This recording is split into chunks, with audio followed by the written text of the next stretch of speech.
Barың арғаң айтарым, шайлоны чындап таштайлы, шаныңды сөзден баштайлы. Аның айтып жатқан себебі маңадыр түшүндүрүп той беремин. Кыргыз деген эл болгон, кылымды бузган сел болгон, ала тоо кыргыз эл болгон, жан дүйнөсү булардын ажыр аламдай кең болгон. Акча берсең албайлыгың, алданып журтуң калбайлы.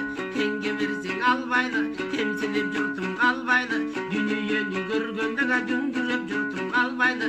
Жакшысын чындап жандайды, жакшыларыңды тандайдың. Күлүктөн күлүк тандалса, күлүстөн бала камдалса, аргымактын аргымак алдыга чыкса жулкунуп, ара жолдон булкунуп. Ошондо ооматың келет башыңа, эл үчүн анда күйлөнгөн, эрендер чыксын элимден, халк үчүн дайым сүйлөнгөн, берендер чыксын элимден, акыйкатка үндөгөн, ак жолуна жүр деген, жамандык такыр билбеген, жакшы жолго кир деген, баатырлар чыксын элимден, хан манастай ошондо, көсөмдөр чыксын элимден, камбакайдай талпынган, чечендер чыксын элимден, батасын элди байыткан, кошойдой болгон ошондо, балбандар чыксын элимден, жамандыкка үндөбөй, жакшылыкка жүр деген, көсөмдөр чыксын элимден.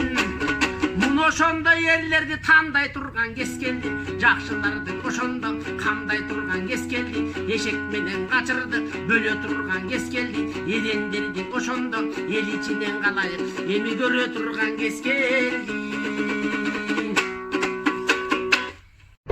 Бирок сизден электоратыңыз ыңгайбы? Адахан мырза, бай эмессиз, акчаңыз аз болсо эмнеге шайлоого барасыз? Мен ушул баягы эмне үчүн барып атат дегенди айтам да. Кечээки президенттик шайлоодо мен далилдедим. Бүтүндөй кыргыз журтуна далилдедим. Акчаң болбосо да кадырың болсо, сен киши. Сенин колуңдан келе турган жумушуң болсо, айтар сөзүң болсо, кайнаган жүрөгүң болсо, көкүрөгүң болсо, сен адамсың. Мына уурдагандан калгандары менен 3-орунга чыктыңар деп атасыз. Биз 2011-жылкы президенттик шайлоодо мен 2-турга чыккам. Муну азыркылар деле билет, БШК деле билет. Мына ошол борборлук шайлоо комиссиясы дагы 10-жылы бүтүн Кыргызстан өткөн деп азыр айтышып атат.